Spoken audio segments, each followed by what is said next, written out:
Hello and welcome to the Fit to Transform podcast, where you learn how to train and diet effectively and, most importantly, how to maintain those results for life, once and for all.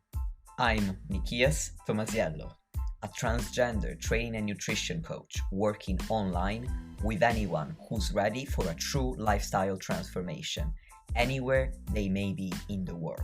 As a friendly reminder, any and all information provided is for educational purposes only. You should consult with your doctor before implementing any changes to your diet and exercise program. With that disclaimer out of the way, thank you for being here. Now grab yourself a cup of tea or pre-workouts and enjoy. Dear listeners, you're going to love this interview because it is extremely comprehensive. And in fact, it was almost 2 hours long, so I'm releasing it in 2 parts. You're gonna hear the first part today and the next part next Friday. And without further ado, let's get into it. Yo, dear listeners, hello and welcome back to the podcast. Today we have a returning guest, Dr. Eric Helms. Eric, welcome back once again. Always a pleasure, Nick. Thanks for having me back. Today, what I want to do with you, which you already know, but dear listeners, you don't, so I'm going to explain, is I would like to cover effective exercise selection for the lower body specifically, because dear listeners, if you remember, episode 166 was about upper body training, and I recorded that with Ben Yanes. So today I thought, well, I'm going to bring Eric on to discuss the lower body. And Eric, I think I already know the answer to this question, but do you have a favorite lower body muscle? Yeah, I have been called out by my colleagues that my favorite lower body muscle, just based upon the amount of content I put out, time talking about it, and time thinking about it, it must be the hamstrings. So, and they're probably not wrong. I think the hamstrings are pretty cool. They look pretty gnarly when they're shredded, that gristly look, and yeah, they have multiple functions and they're often misunderstood. So from a curiosity perspective, I think they also hooked me early on. Like I remember in the 20 teens reading, some of the work by Greg Nuckols and then some of the studies and going, well, hold on, like the squats have to train the hamstrings, and then finding out that they don't, and then having to work through that, and that kind of opening a rabbit hole towards a better understanding of how biarticular muscles function in multi-joint exercise.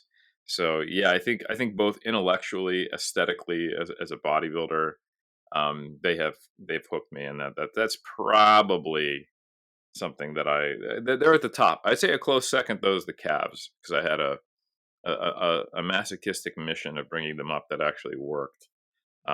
So yeah, but we'll put the hamstrings at the top of the pile. Well, I'm going to start with the hamstrings then, and then we'll move on to the calves. So we follow your order in terms of favorites. So when it comes to the hamstrings, can you talk us through what we need to know about the anatomy to get an understanding of how to select exercises that might work for us? Yeah, absolutely. Yeah, the hamstrings group are the primary knee flexors, but they're not the only knee flexors, which is an important thing to remember. And they are 3 muscles, one that is functionally 2 muscles, the bicep femoris. So we've got basically four muscles in the hamstrings. And these are the semitendinosus, the semimembranosus, and the biceps femoris, long and short head. Anatomically, the key things to know is that the majority of these muscles are biarticular, which just means that they have a joint. They have 2 joint functions because they cross 2 joints. So they attach at the hip and the knee. And if you read your typical personal training textbook or even exercise science textbook, you're going to see that the hamstrings, perform both hip extension and knee flexion. And there's like kind of multiple layers of depth. I dropped the hint there that part of the reason why I get interested in the hamstrings is because of that kind of realization of how they're not always doing the hip extension that we think they should be doing, But I think the main things to know are that the biarticular muscles, like I said, they can perform hip extension and knee flexion. And then the monoarticular head, the bicep femoris short head, only crosses the knee, and it sits on the lower portion of the back of the leg, a little bit deep, not superficial to the long head. So it's not super visible, but it's there. It's basically like kind of your lower hamstring, and it only is a knee flexor. So it attaches, depending upon individual anatomy, somewhere from 1 to 2/3 up the femur, and then it crosses the knee. So it's an isolated knee flexor.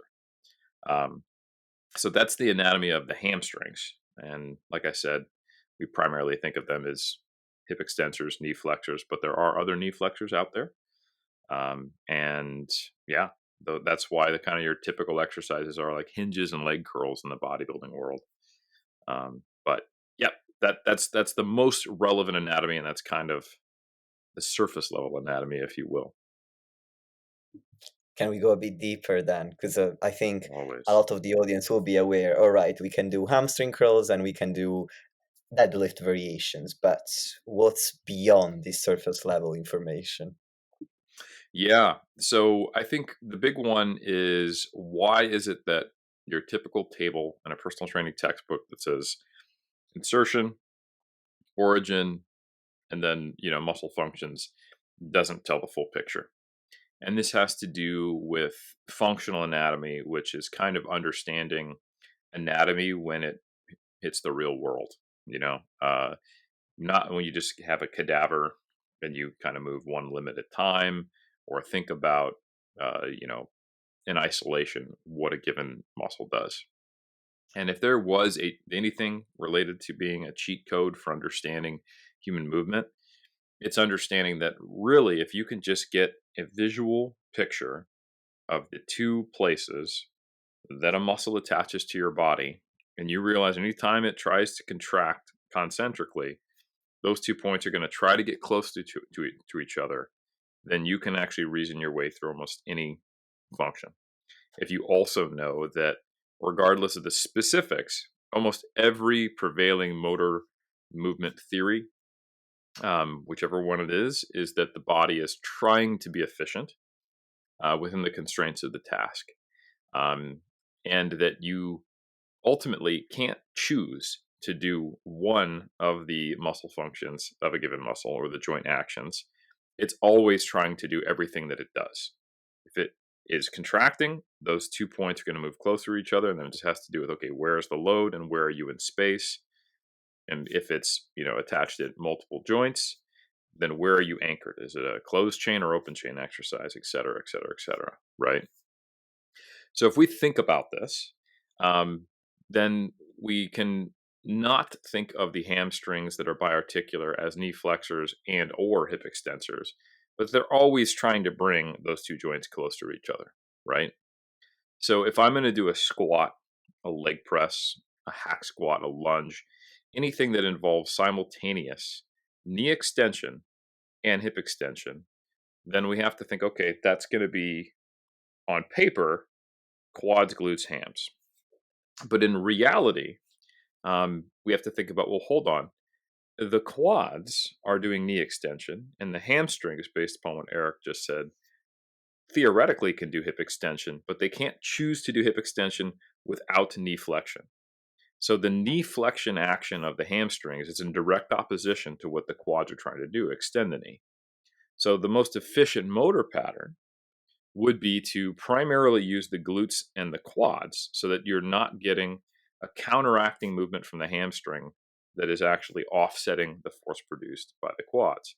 So that's the theoretical, more deep functional anatomy on paper. And then, me, I'm an empiricist. I want to be like, well, okay, hold on. Is that actually what happens? Or are we just losing some force production because the quote unquote quads and hamstrings are fighting each other? But they're able to produce a greater net joint moment in total and still complete that squat, leg press, or lunge? Or is that muscle actually really playing a minor role? And we see this time and time and time again.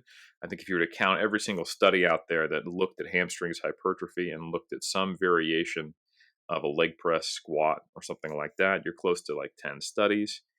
And again and again and again, we see no hypertrophy, no measurable hypertrophy in the hamstrings when people do squats or leg press or other variations.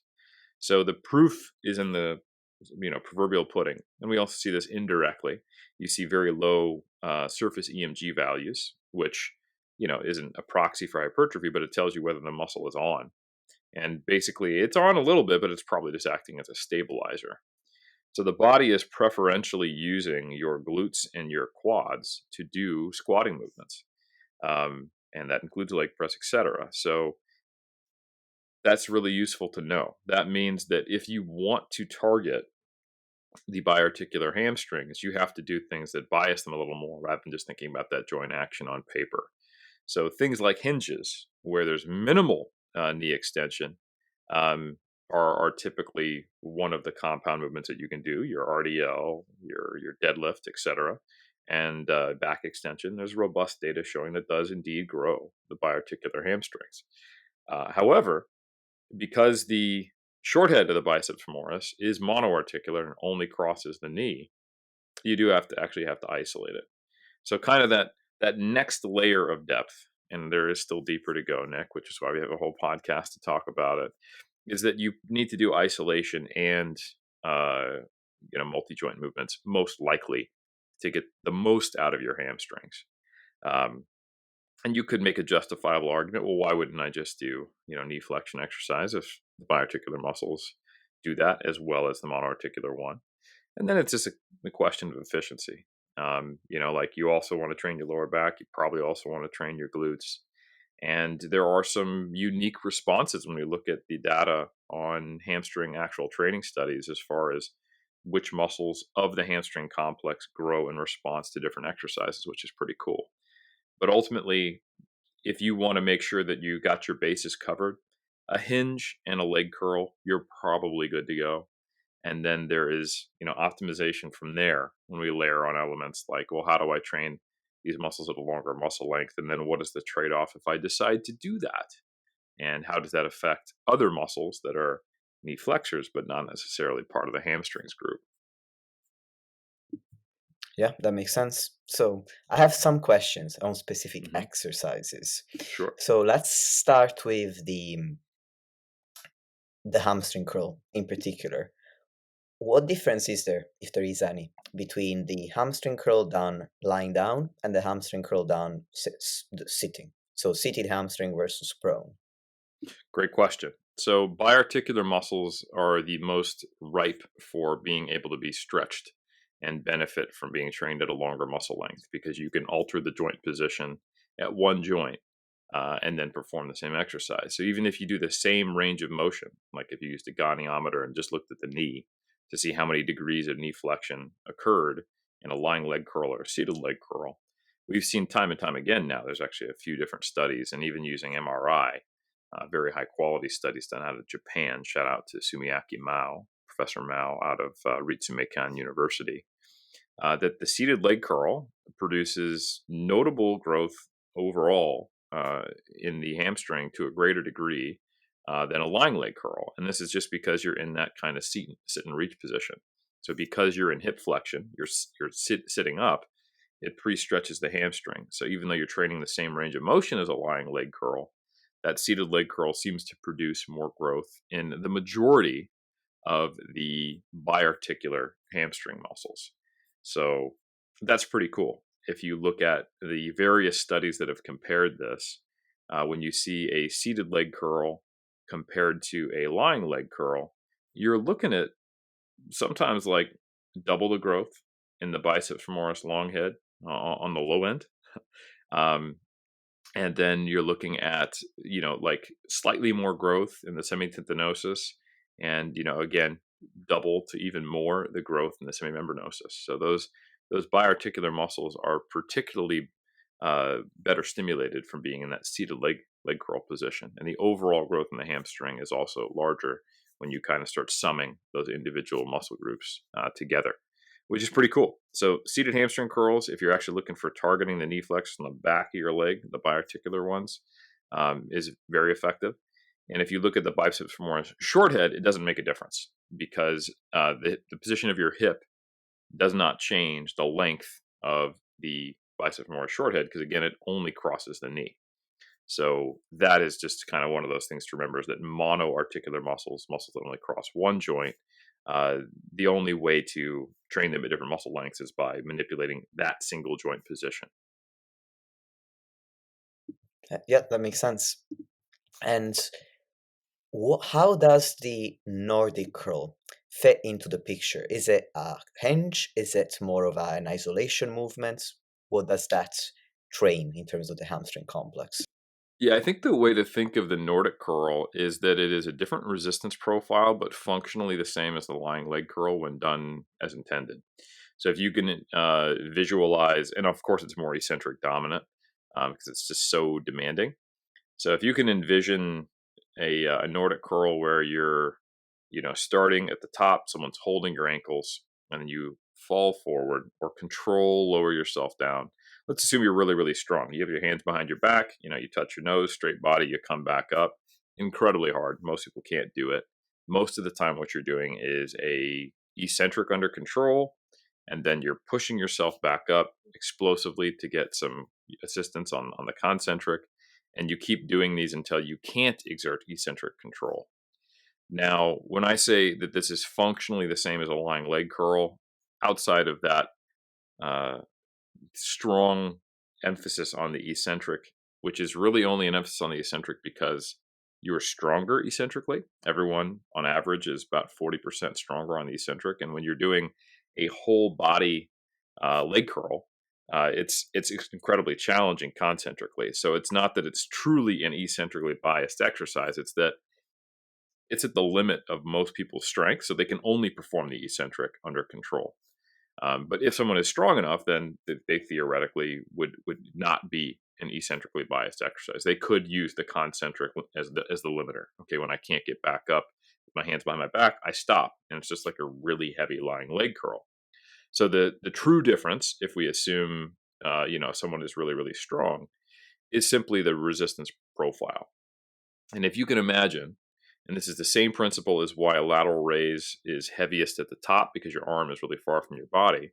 Since the load is you, and the lever arm is essentially from your knee to the top of your head, when your head is furthest from your knee, when you're basically at the very bottom, touching your nose, hands behind your back, and you're going to start that Nordic curl to come back up, that's when the load is highest.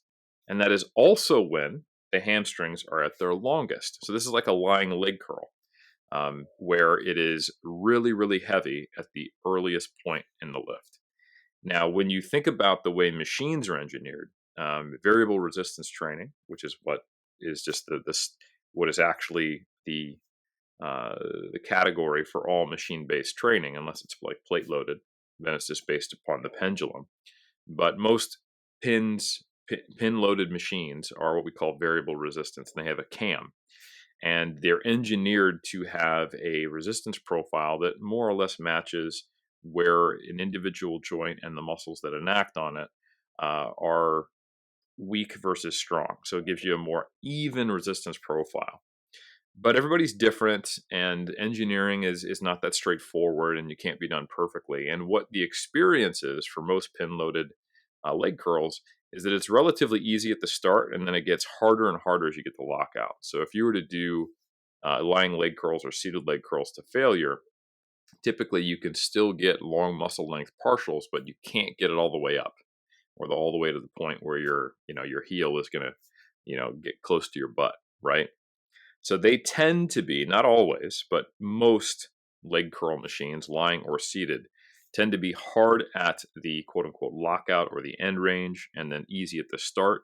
The Nordic curl is the exact opposite. So it produces a pretty unique hypertrophy outcome where it produces massive growth in the bicep femoris short head. And that's because, again, the bicep femoris short head is monoarticular, it only enacts on the knee, and its length only changes based upon knee position.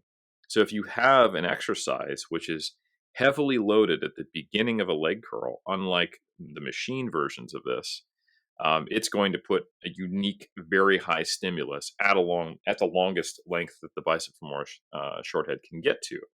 So when we look at comparisons of Nordic curls to seated leg curls, which Mao's lab has done, we see much larger growth in the bicep femoris short head. We're talking like 15 to 20% increases in cross-sectional area or volume, depending upon the study, compared to half that, like 6 to 10% on any type of leg curl you do. That's the studies we've seen. There's a 6%, 9%, and 10% growth in either the lying leg curl or a seated leg curl, or even a single leg, like eccentric dominant leg curl, where you go 2 down on the concentric, 1 up, compared to 15 to 22% growth in the bicep femoris short head when we look at the Nordic curl. Outside of that, the Nordic curl is relatively comparable in terms of hypertrophy to a lying leg curl, because everything else is the same. Those biarticular muscles are, not as stretched as they would be in a seated position. So if you're really looking for kind of like your lower hamstring growth, like in that bicep femoris short head closer to the knee, then the Nordic curl is uniquely beneficial, because it is heavily loaded in that more elongated position for that monoarticular muscle. So I think the Nordic curl should be viewed as an isolation exercise, to directly answer your question. And it is primarily interesting because it manipulates the resistance profile to be the opposite of what typical leg curl machines are. So it's really heavy at the start. That is really interesting. So now I'm thinking about compound lifts, since we've covered my questions on the isolation lifts. And one that is very popular, especially in the strength world, is the deadlift, whereas it's the conventional deadlift or sumo variations, whereas it seems to have become less and less popular in the hypertrophy world. So I'm wondering about your thoughts on the conventional or sumo deadlift for hamstrings hypertrophy. Yeah, we don't have any direct studies on hypertrophy of the hamstrings when we look at sumo or conventional deadlifts. We do have a lot of biomechanics data. We have a lot of EMG data.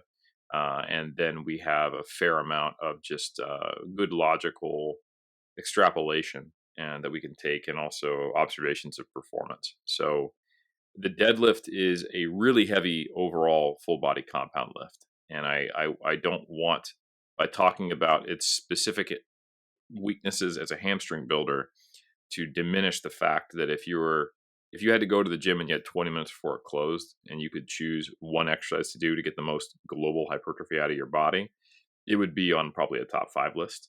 But when we think about it from a hamstrings perspective, you would probably be better off doing something like a Romanian deadlift, or maybe a good morning, or some variation where it's a little more hip dominant. You're emphasizing the hip extension component a bit more, and you're able to get a little more stretch and isolation of the hamstrings, and a little less quad involvement. Specifically, if we're talking about the conventional deadlift, or a little less involvement of like adductors and of course the lower back in both cases when we talk about the sumo deadlift. So another reason why I'm not a huge fan of the conventional deadlift for just pure hamstrings hypertrophy is that the kind of loads that are challenging, because it starts off the floor and begins with a concentric and ends on the floor, it lends itself towards increasingly less and less and less eccentric control. So the volume you think you're getting, the tension you think you're getting, it often is performed in such a way, and it takes a lot of mental focus for it not to be performed this way, whereby you're getting movement compensation close to failure. You're getting more glute, a little bit quad at certain points, and a lot of lower back, which is fine. But it's not necessarily keeping the tension stimulus in the hamstrings, and then you're not performing the eccentric. The range of motion is also constrained because you're typically using a circumference of a 20 kilo, 25 kilo, or 45 pound plate. So it's always starting at that same point. And you potentially could get more range of motion depending upon your anthropometrics, as well as tissue extensibility, height, limb length, all that good stuff. So it's not the best option for most people. Some people who are well built to deadlift, are the right height and limb length combination, and they can control the eccentric. I think they can get almost as much out of an RDL or a good morning as they can out of a conventional deadlift, but it's not the norm. So deadlifts are completely fine. They're great. For pure hamstring hypertrophy, I would like the conventional more than the sumo. The sumo keeps you a bit more upright. You can use more quad in it. like if you take a look at someone who's anthropometrically built to sumo deadlift, they stay very, very upright, and it looks more like a sumo squat where you're just pulling the weight off the ground, and you're getting less hamstrings, but you're getting more adductor, quad, glutes, and lower back. So I think that's just important to know. Like, not all sumo deadlifts are the same because you can vary substantially in individual biomechanics and performance. You can pull a sumo like a 52 kilo female power lifter, or you can pull a sumo deadlift like Ed Cohn, where it looks like closer to a conventional than it does a sumo. It's just like, he decided to put his legs on the outside of his arms today. So those are going to have very different muscles which are emphasized, trained, and are the weakest link and primarily contributing. And I think that's important to acknowledge. Thank you, Eric. You brought up the Romanian deadlift. How would you define the difference between a Romanian deadlift and a stiff-legged deadlift? Yeah, I think there's a lot of debate around this, and none of it's been codified to the point where me as a scientist can say this is the terminology you must use. But I think there's probably more agreement on this than disagreement, and I think it's just useful to adopt certain terminology so you know what you're talking about. So the terminology I use when I describe a stiff leg versus Romanian deadlift, which sometimes are synonyms for people, but I don't think they should be, is the stiff leg deadlift is exactly what it sounds like. You're attempting to have no knee flexion at all. So the knee angle stays the same, straight the whole time.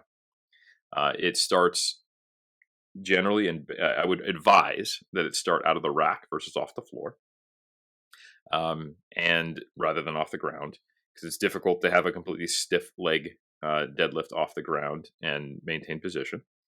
The preload of the eccentric helps, and you can also control your range of motion. And if your knees are locked, for most people, they won't be able to get to the floor without changing spinal position. And if we're trying to just maintain spinal position and change the hip position so we can emphasize the hamstring from a performance and hypertrophy perspective, that probably makes sense. So a stiff leg deadlift, no change in knee angle. You're probably going to get a little more stretch. But because of honestly, for most people, the position of the actual nerves that run through the back of the thigh, it's a pretty uncomfortable position, and they can't do it very well. So the Romanian deadlift, I think, is a better option. And then for strength athletes, it probably has better transfer to the conventional deadlift. It's a little more similar. But I also recommend that start out of the rack. And the way you perform a Romanian deadlift is you can allow knee flexion to change. But critically important is that it is a hinge. The hips move backwards. So you are allowed to unlock the knee, but the knee should not travel forward at all when viewed from the side. And that is the critical difference. So essentially, for every degree change in the knee, there should be a degree change in the hip and a degree change in the trunk inclination level.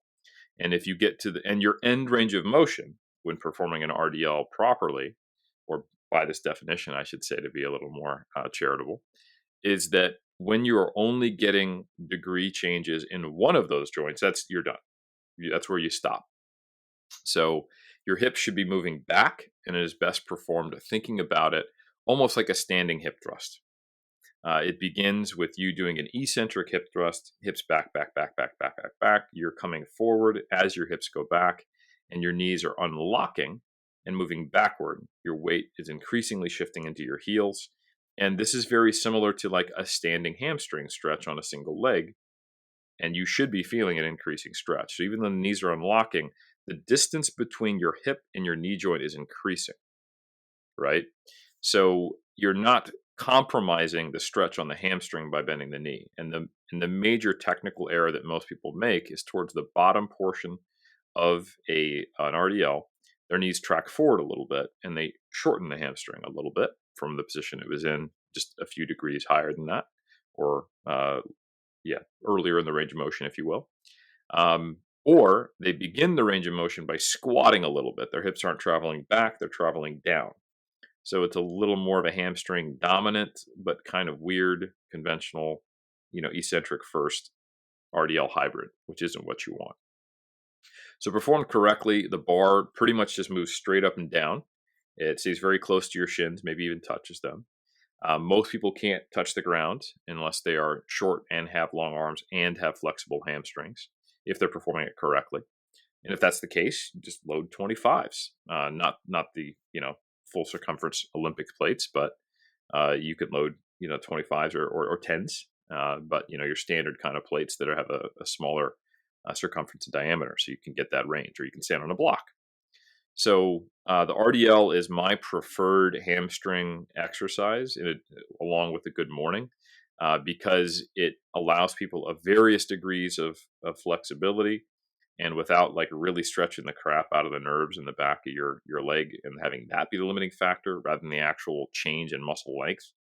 It starts with the eccentric. You typically can't go all the way down, so you won't rush the eccentric and want to just put the thing on the ground again, especially if you get close to failure. And you're going to be limited by your ability to control that position and get back up. And the RDL is a notorious delayed onset muscle soreness producer in the glutes and the hamstrings for good reason, because it ends up being a limiting factor. You will get some lower back soreness. The lower back is absolutely involved. It's absolutely lumbar exercise, but people typically get more DOMs in their glutes and hams, where if you look at the conventional deadlift, it's typically the other way around. Not for everyone, and it might be a little more even depending upon your anthropometrics and how you perform it. But the RDL is universally a very good exercise because the range of motion is tailored to you rather than the arbitrary point of where does a 45, or a 20 kilo plate start off the ground relative to your height, right? So I'm a big fan of RDLs. Good mornings, I would categorize as the same motion, just with placing the load higher up in space on your back. So the only distinction is that it's going to not require quite as much latissimus dorsi or upper back scapular control. So it's a little less of an upper back exercise. But from a motor learning perspective, I really like a good morning, because for both of those technical errors that occur in RDL, especially the one where you're letting your knees track forward at the bottom, you can correct it and feel it almost immediately on a good morning. Because a good morning with the bar on your back, you're not having to manage it in your hands.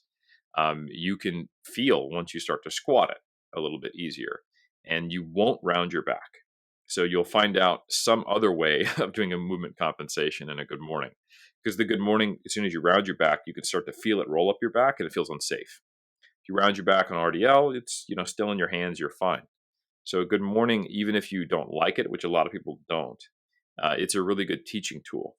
And it will also teach you what your actual range of motion on RDL should be, because you won't go further down only moving at the lumbar. You're going to be really feeling that position of, oh, wow, it's just my lumbar going at this point.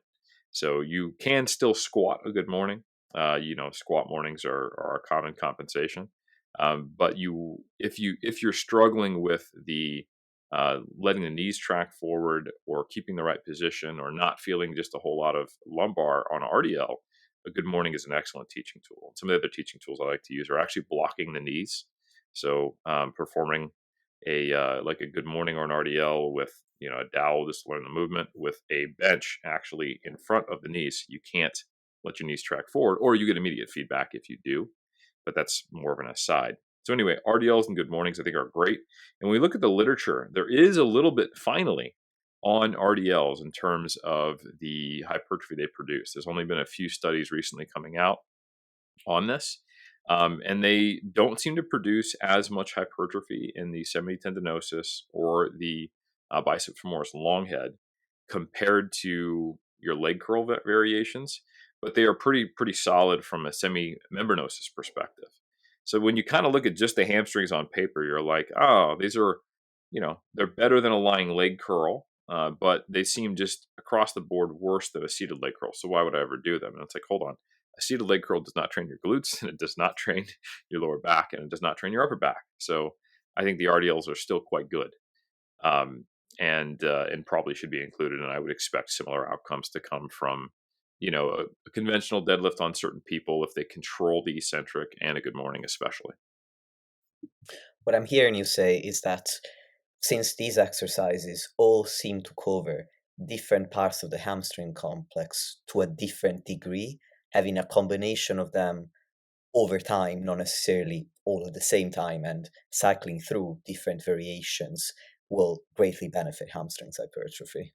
That's a great summary. And, if you don't want to dig into the individual studies and kind of get kind of a high level perspective, I think that's a good way to do it. Is you probably want to have, uh, I would say, a hip flexed and not hip flexed knee curl variation, as well as a hip extension dominant hinge variation in your program, at the very least.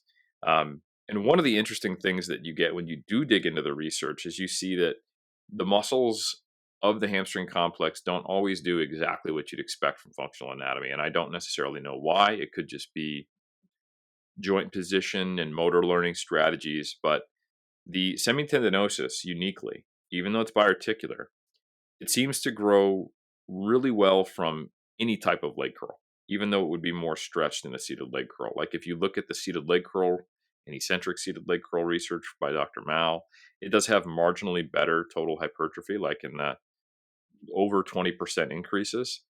The Nordic curl, very similar, like they almost fully overlap as far as what it produces. And the one study on lying leg curls, though, is like 19%.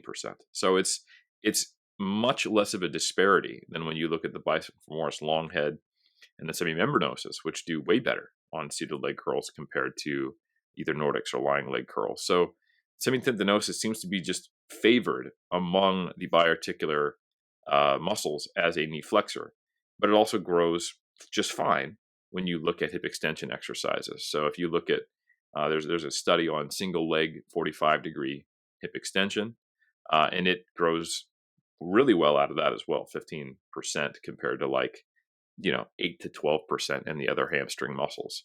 Now, this might be because in a single leg hip extension, if you think about actually being in a hip extension and doing a back extension motion on a hip extension, you can, especially with a single leg, see some change in angle and at a long length in the knee. You can kind of like drive your hip into the pad early on and then kind of flex your knee as you get closer to the top, and you can actually engage the hamstrings through both knee flexion and hip extension during that exercise.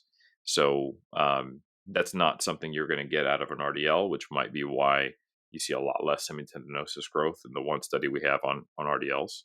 So anyway, it's just those interesting nuances that I would add. But ultimately, you have your bases covered. You're doing a hinge, whether that's a conventional form of deadlifting where you're controlling the eccentric, or an RDL or a good morning, and then you're doing both a bent knee and both a bent hip and a straight hip leg curl, and you're good to go. And you might be wondering, hold on, Eric, why would I ever do a straight, like hip extended leg curl? And that's because we have more knee flexors than the hamstrings. So if you've ever seen that long strap-like muscle in someone who's really lean, you could see it typically in bodybuilders in like their front relaxed position or their avid thigh, or if they kick one leg out to the side in a front double bicep that sits on the inside of their quadriceps. It looks pretty cool. It attaches medially on the inside of the knee, and then it kind of comes up at an angle and attaches at the front of the hip. It is a biarticular weak knee flexor. And if you think about its attachment, it's basically the "oh crap, I stepped in gum" muscle. When you flex it, it does like this combined rotation and knee flexion exercise. You can look at the bottom of your shoe, and that'll make it pop out quite nicely if you're lean. But the sartorius is not a hamstring muscle, but it is a knee flexor. And because it attaches anteriorly on the front of your body at the hip, it's stretched more when the hip is extended. So it is shortened in a seated leg curl when you're seated up. And it actually grows a lot less when you do a seated leg curl compared to a lying leg curl or a Nordic curl. So when you look at our studies on lying leg curls and Nordic curls, it's like 12% growth and 18% growth. We look at studies on seated leg curls, we see around like 8% growth. So you get much more robust sartorius hypertrophy if you care about that type of thing, which of course I do as a competitive bodybuilder and coach of bodybuilders, when you do a hip extended leg curl. So I think there's value in doing lying leg curls or Nordic curls, seated leg curls, and some type of hip hinge. And if you really want to like get a good emphasis on the bicep femoral short head, you can do Nordics. but they're hard to track. They require a pretty high level of strength.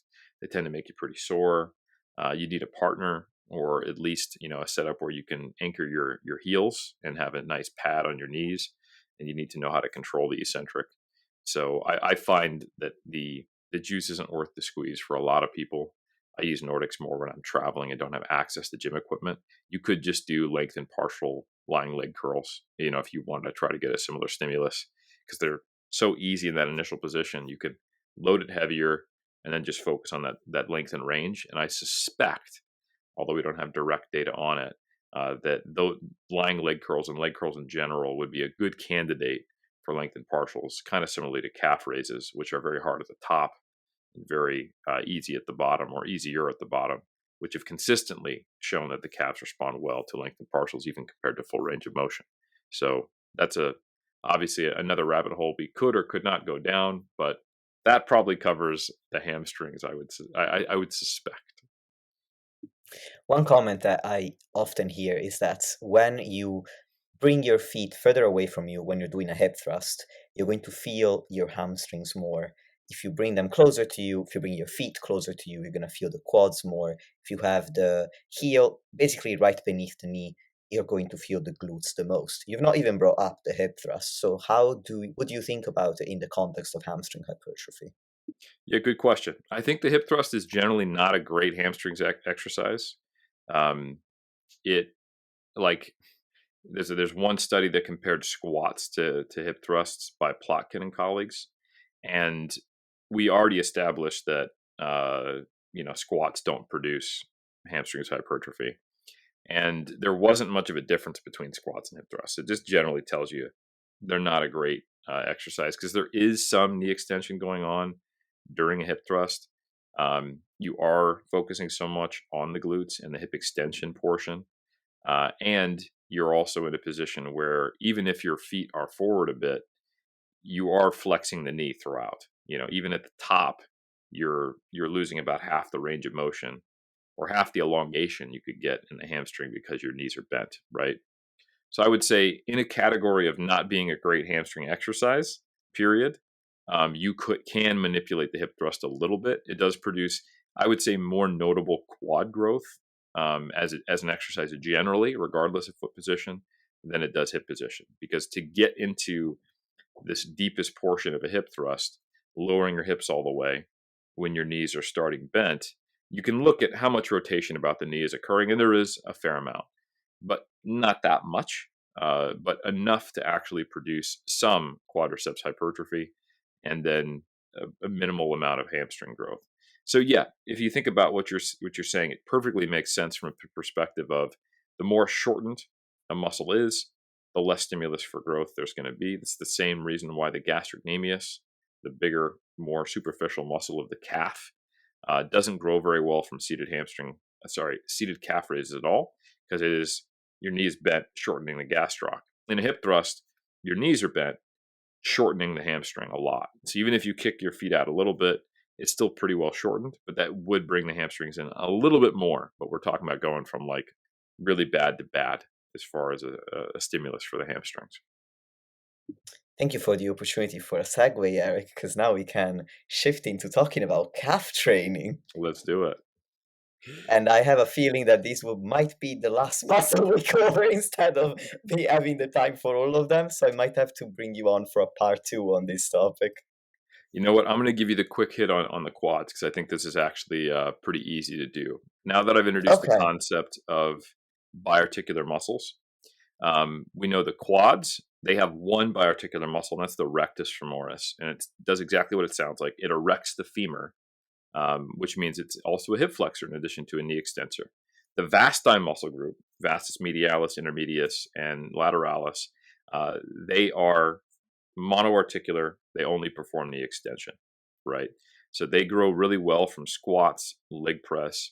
But the rectus femoris, because it also flexes the knee, it would, just like the hamstrings would battle the quads in a squat, which is why the hamstrings don't grow.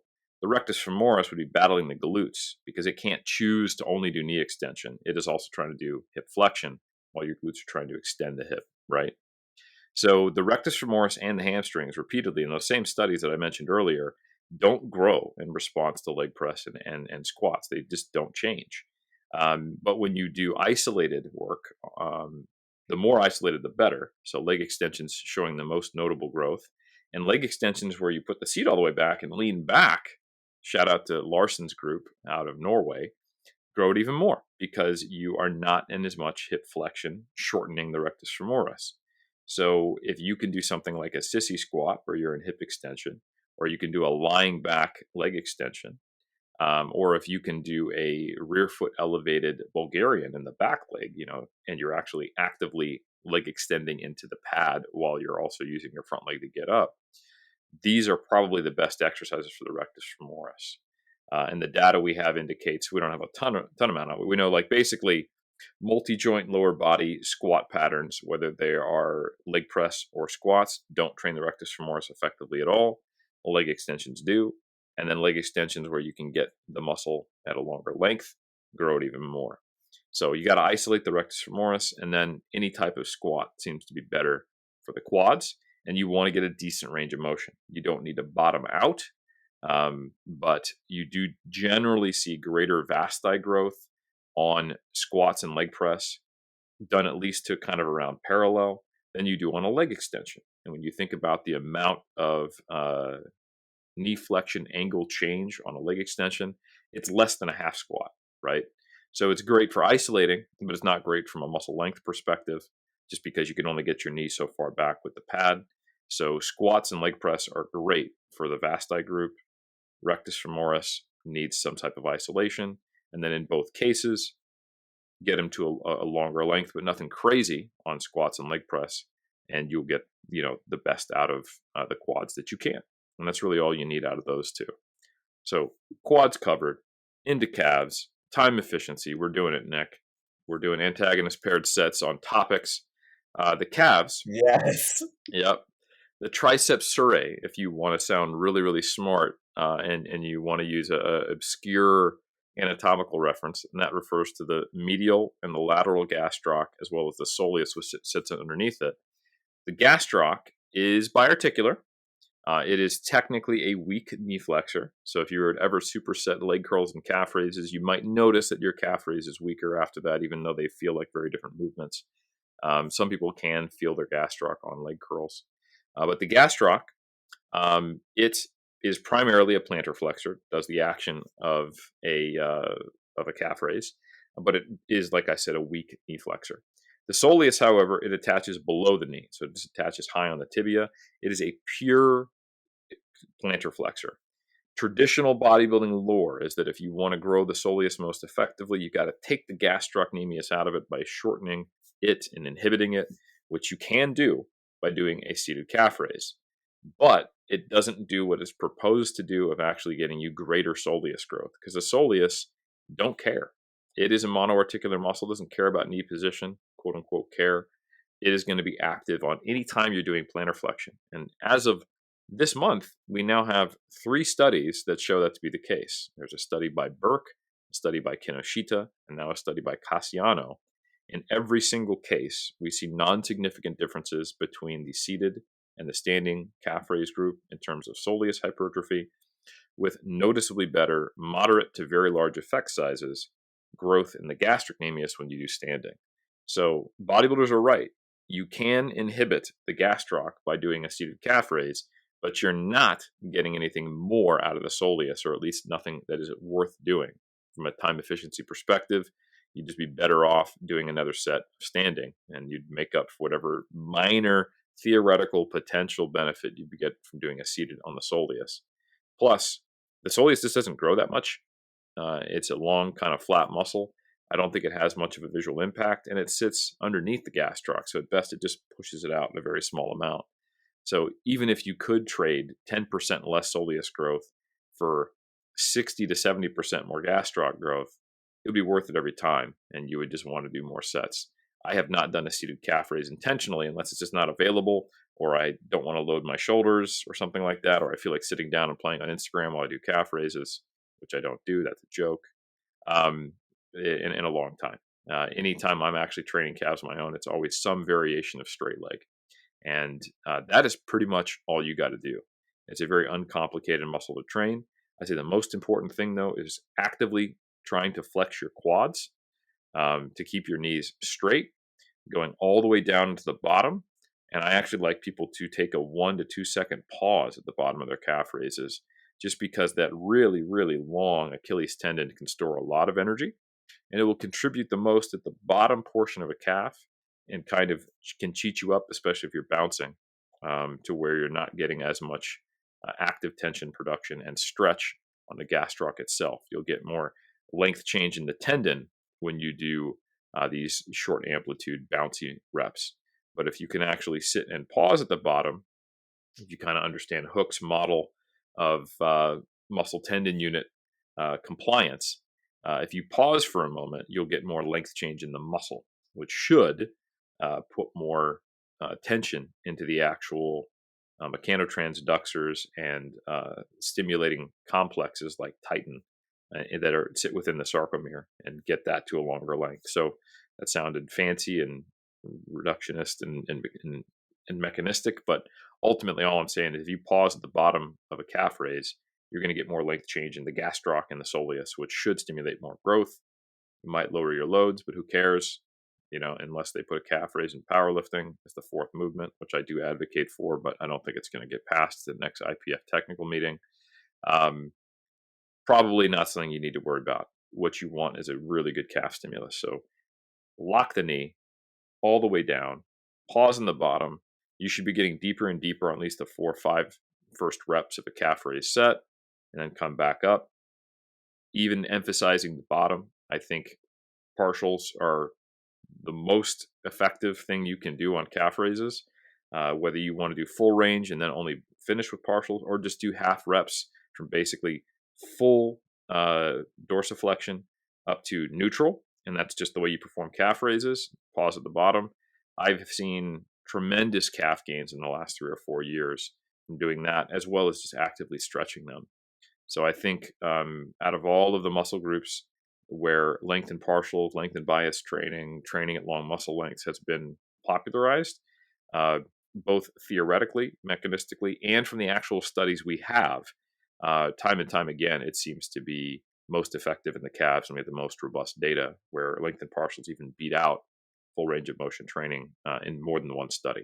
So anyway, calves, they done as well, and now we've covered the hamstrings, the quads, bonus for the sartorius, and we even talked about the glutes a little bit as well. I have a question on the calves. There is some bodybuilding lore about turning the toes out or turning the toes in or keeping them straight, and that supposedly changes how you can emphasize the gastroc over the soleus or influence hypertrophy. What are your thoughts on that? There is actually, I think, one 2023 study by doing toes in versus toes out. I want to say it's by Nunes. I'm not 100% sure, but I might miscite the study, so I won't try to cite it. But there is one study on calf raises where they looked at feet straight or feet to the sides. And I just found it, so I can correct myself and actually cite it. It's 2020. Different foot positioning during calf training to induce portion-specific gastrocnemius muscle hypertrophy. I did get the lead author right, though. It is Nunes, so this is a group out of Brazil, I believe. And they actually saw that rather than, I think, it being different for the soleus, I want to say they were specifically looking at muscle thickness of the medial or lateral gastroc. So when you think about the gastroc, it's kind of this heart-shaped muscle. The medial portion of it is the one that is on the inside of your leg, closer to the other calf, and then the lateral is on the outside. They saw greater increases in the lateral gastroc with the feet turned in, and then greater growth in the medial gastroc with the feet positioned outward, and then kind of an intermediary amount of growth between those two values, because it was lower in one, higher in the other, when you just had your feet straight. I will point out, these are relatively small differences. We're talking about all 3 groups growing, but it just being kind of biased or emphasized one way or the other. And it is the only study I'm aware of that shows this. So personally, this isn't enough for me to bet the farm on this.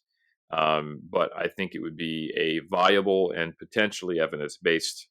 It certainly wouldn't hurt you, I don't think, based upon this study. There's no indication that it really, you know, was worse for growth overall. I think you could justify just keeping your feet straight, or you could do, one set in, one set out, one set straight. I think you'd be totally fine. It probably would end up being kind of six of one, half dozen of the other. But, it did actually seem to make a difference in this study, at least if we're talking about muscle thickness. Thank you, Eric.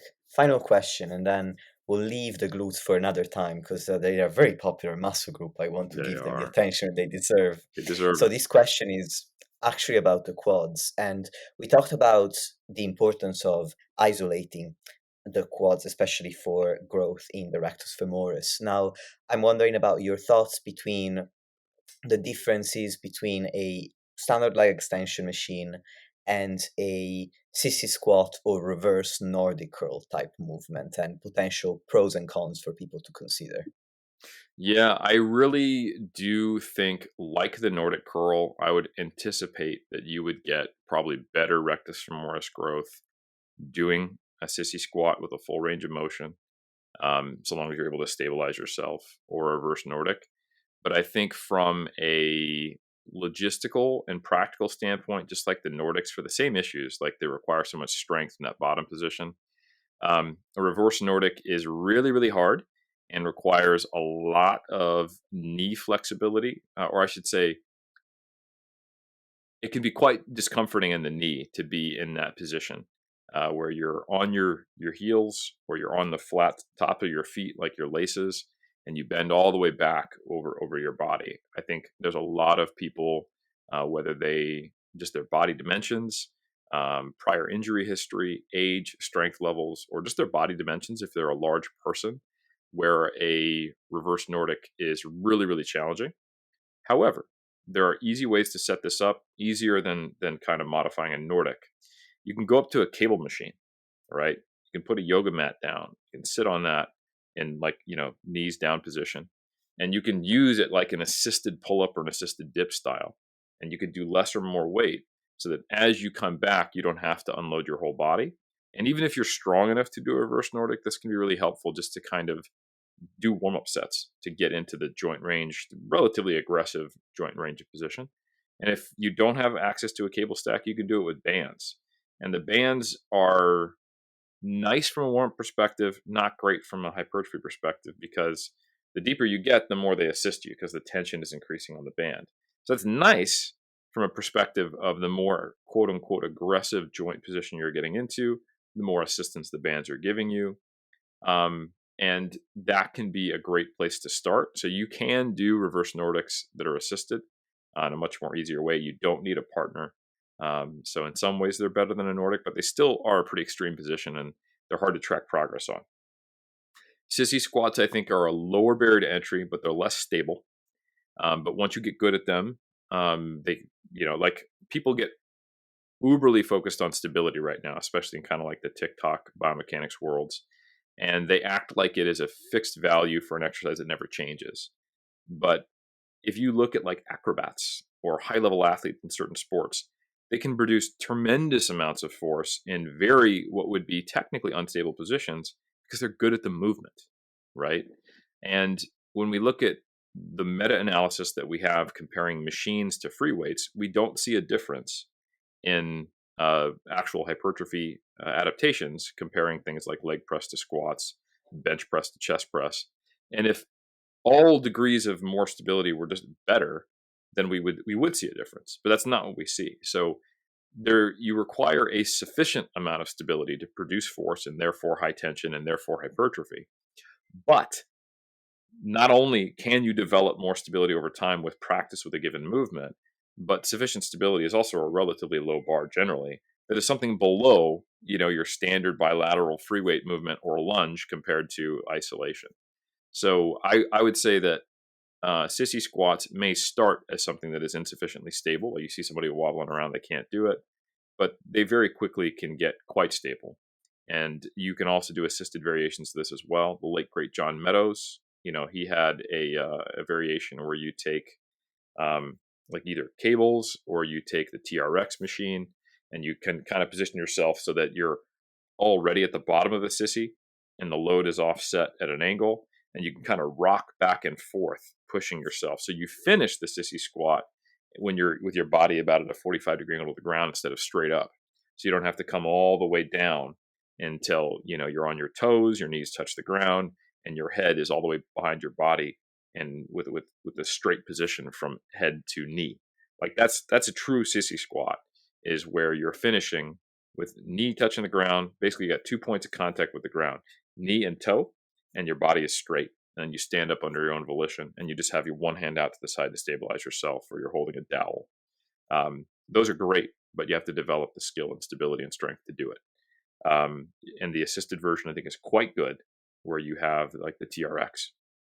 And then similarly, I think reverse Nordics are great.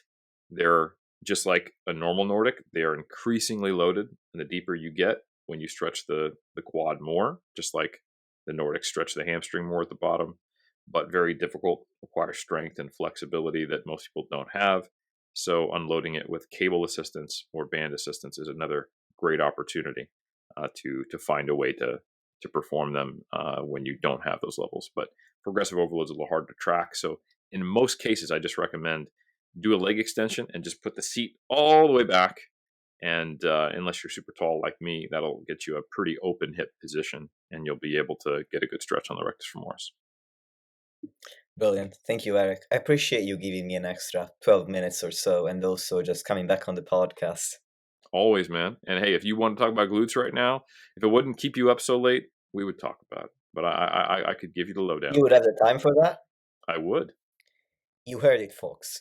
I had the opportunity to talk to Eric for an extra 45 minutes about glutes and all of my other remaining questions on exercise selection for the lower body. I will be releasing the second part of this interview next week. So stay tuned and have a great rest of the day for now.